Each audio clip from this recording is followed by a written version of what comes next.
ان میں سے کون سے ریئل نمبرز irrational ہیں؟ دیکھیں، irrational کا مطلب بس یہ ہے کہ وہ ریشنل نہیں ہے۔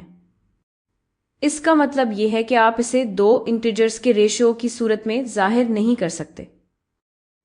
تو اب دیکھتے ہیں ہمارے پاس کیا ہے۔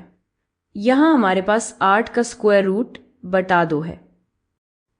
تو 8 کا اسکوائر روٹ، اگر آپ کسی ایسے نمبر کا اسکوائر روٹ لیں جو پرفیکٹ اسکوائر نہیں ہے تو وہ irrational ہوگا۔ اگر آپ اس irrational نمبر کو کسی اور نمبر سے ضرب یا تقسیم بھی کر لیں تو پھر بھی آپ کو ایک irrational نمبر ہی ملے گا۔ تو 8 کا اسکوائر روٹ irrational ہے، اور اگر آپ اسے 2 سے تقسیم کریں تو یہ پھر بھی irrational ہی رہے گا۔ تو یہ ریشنل نہیں ہے، یا دوسرے الفاظ میں یہ irrational ہے۔ اب ہمارے پاس پائی ہے 3.1415 جو ہمیشہ چلتا رہتا ہے اور کبھی ریپیٹ نہیں ہوتا۔ تو یہ irrational ہے اور شاید سب سے مشہور irrational نمبرز میں سے ایک ہے۔ 5.0 تو میں 5.0 کو 5/1 کی صورت میں ظاہر کر سکتی ہوں۔ تو 5.0 ریشنل ہے، یہ irrational نہیں ہے۔ 0.325 یہ بالکل وہی چیز ہے جیسے 325/1000، تو میں اسے صاف طور پر انٹیجرز کے ریشو کی صورت میں ظاہر کر سکتی ہوں۔ تو یہ ریشنل ہے، جیسے میں نے 5.0 کو 5/1 کی صورت میں ظاہر کیا تھا۔ یہ دونوں ریشنل ہیں، یہ irrational نہیں ہیں۔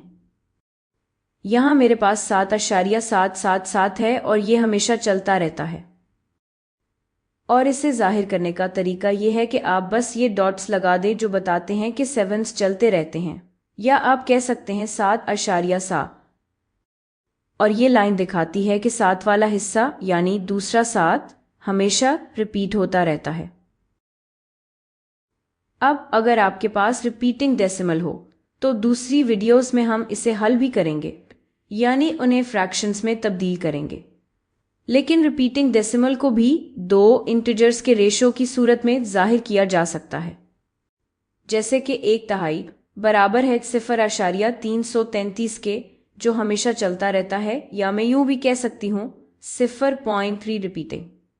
ہم یہ اسی طرح اس نمبر کے لیے بھی کر سکتے ہیں، میں یہاں نہیں کروں گی، لیکن چونکہ یہ ریشنل ہے تو یہ irrational نہیں ہے۔ 8 اور 1/2 یہ بھی بالکل وہی چیز ہے۔